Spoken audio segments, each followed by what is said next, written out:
श्री स्वामी समर्थ. आजच्या व्हिडिओमध्ये आपण कुलदेव आणि कुलदेवताविषयी माहिती घेणार आहोत. आपल्या कुळातली शक्ती कुटुंबदेवी नेहमीच आपल्यासोबत असतात. त्या आपले रक्षण करतात, आपले मार्गदर्शन करतात आणि आपल्या जीवनात आनंद आणि समृद्धी आणतात. परंतु कधीकधी आपण नकळत अशी कृत्य करतो ज्यामुळे या शक्तींना राग येतो आणि त्या आपल्याला सोडून देतात. यामुळे आपल्या आणि आपल्या कुटुंबांना जीवनात अनेक संकटांना तोंड द्यावे लागते. कुटुंब देवतांबद्दल काही सामान्य मुद्द्यांवर चर्चा करूया. आपल्या कुळातील भक्ती आपल्याला कधी सोडून जातात. कुळदेवता किंवा कुटुंबदेवता अपमान करणे. जेव्हा तुमची पिढी, तुमची मुले कुटुंबदेवता किंवा देवीचा आदर करत नाही, तेव्हा कुटुंबाच्या शक्ती रागवतात. आजची आधुनिक पिढी अनेकदा कुटुंबदेवता किंवा देवी विसरत आहेत. त्यांना त्यांची नावेही माहीत नाहीत किंवा त्यांची पूजाही करत नाही. कुळातील शक्ती रागावून निघून जाण्याचे हे सर्वात मोठे कारण आहेत. घरात मनमानीचे वर्तन. जेव्हा आपण घरात मनमानी वागतो तेव्हा कुळातील शक्ती नाराज होतात. वडीलधाऱ्यांची अवज्ञा करणे, मनमानी वागणे आणि विवेकाशिवाय वागणे या सर्व गोष्टी कुळातील शक्तींना नाराज करतात. दिवे आणि नैवेद्यांकडे दुर्लक्ष करणे. जेव्हा नवरात्रात दररोज घरी दिवा लावला जात नाही किंवा नैवेद्य दाखवला जात नाही तेव्हा कुळातील शक्ती नाराज होतात. नियमित पूजा आणि प्रार्थना. संध्यावंदन हे खूप महत्त्वाचे आहे. दररोज दिवा लावणे आणि विशेष प्रसंगी नैवेद्य दाखवणे या छोट्या छोट्या गोष्टी कुळातील शक्तींना आनंदी ठेवतात. शुभ कार्यांमध्ये स्मरण न करणे आणि अन्न अर्पण न करणे. जर घरी कोणताही शुभ कार्यक्रम झाला आणि कुळातील देवतेचे स्मरण केले जात नाही आणि नैवेद्य दाखवला जात नाही तर ते नाराज होतात. घरात कोणत्याही शुभ कार्यक्रमादरम्यान लग्न, गृहप्रवेश, नामकरण समारंभ किंवा मुंडन पहिले पाऊल म्हणजे कुळातील देवतेला अर्पण करणे, अन्न अर्पण करणे आणि त्याच्या नावाने दिवा लावणे. ही परंपरा चुकवल्याने कुलाच्या शक्ती दूर होतात. मांसाहारी आणि तामसिक अन्न. जर कुलदेवता सात्विक असेल तर तुम्ही घरी मांस किंवा इतर पदार्थ खाल्ले तर ते खूप रागवतात. प्रत्येक कुलदेवतेचा स्वतःचा स्वभाव असतो.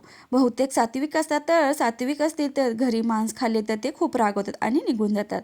महिलांचा अपमान करणे. जिथे महिलांचा आदर केला जात नाही तिथे कुलाच्या शक्ती राहत नाहीत. देवी स्वतः एक स्त्री आहे. जिथे महिलांना आदर केला जात नाही, त्यांना दुखावले जाते, तिथे देवी क्रोधित होते आणि निघून जाते. भाऊ बहिणींमध्ये कलह किंवा कपट. जिथे भाऊ भांडतात आणि कपट आणि फसवणूक होते तिथे कुटुंबाच्या शक्ती अस्तित्वात नसतात. ज्या घरात बहिणी आणि मुलींचा अनादर केला जातो आणि त्यांना योग्य आदर मिळत नाही अशा घरात कुलदेवता देखील नाराज असतात. कुटुंबातील शक्ती नाराज आहेत की नाही हे कसे ओळखावे. घरात सतत कलह असतो, आर्थिक अडचणी कायम राहतात, मुलांचे सुख मिळत नाही, आजार कायम राहतात, कोणतेही काम अडथळ्यांशिवाय पूर्ण होत नाही, कुटुंबातील सदस्यांमध्ये प्रेम नसते, अकाली मृत्यूची शक्यता, पिढ्यानपिढ्या समस्या कायम राहतात. कुटुंबातील शक्तींना शांत करण्याचे मार्ग. नियमित प्रार्थना आणि संध्याकाळची पूजा करा. दररोज कुलदेवता आणि कुलदेवींच्या नावाने दिवा लावा. नवरात्र आणि विशेष सणांमध्ये त्यांची पूजा करा. शुभ प्रसंगी कुलदेवताचे स्मरण करा. त्यांच्या नावाने दिवा लावा आणि त्यांना अन्न अर्पण करा. कुलदेवता आणि कुलदेवींचे नाव जाणून घ्या. तुमच्या कुलदेवतेचे नाव जाणून घ्या, त्यांना चांगले जाणून घ्या, समजून घ्या, त्यांच्या कथा जाणून घ्या, त्यांच्या मंदिराला भेट द्या. घरी जेव्हा जेव्हा एखादा शुभ कार्यक्रम असेल तेव्हा त्यांची आठवण ठेवा. त्यांच्यासाठी दानधर्म करा. सात्विक जीवनशैलीचा अवलंब करा. जर कुलदेव सात्विक असेल तर मांसाहारी आणि तामसिक अन्न टाळा. शुद्ध आणि सात्विक अन्न खा. पवित्रता राखा. घरातील महिलांचा आदर करा आणि त्यांच्या भावनांना महत्त्व द्या. कुलदेवतेला प्रसन्न करण्याचे सोपे मार्ग. शुभ प्रसंगी तुमच्या कुलदेवताचे स्मरण करा. उदाहरणार्थ होळी, दिवाळी, लग्नाच्या वर्धापन दिन, वाढदिवस, इतर सणांना तुमच्या कुलदेवतांचे स्मरण करा. त्यांना नैवेद्य दाखवा, त्यांना दक्षिणा द्या आणि नमस्कार करा. दररोज सकाळी आणि संध्याकाळी दिवा लावा.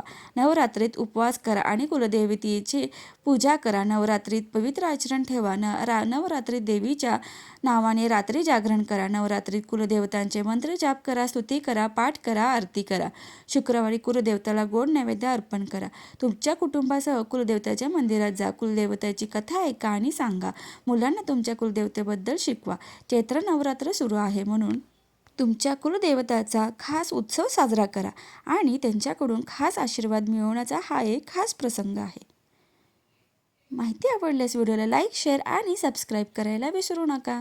धन्यवाद.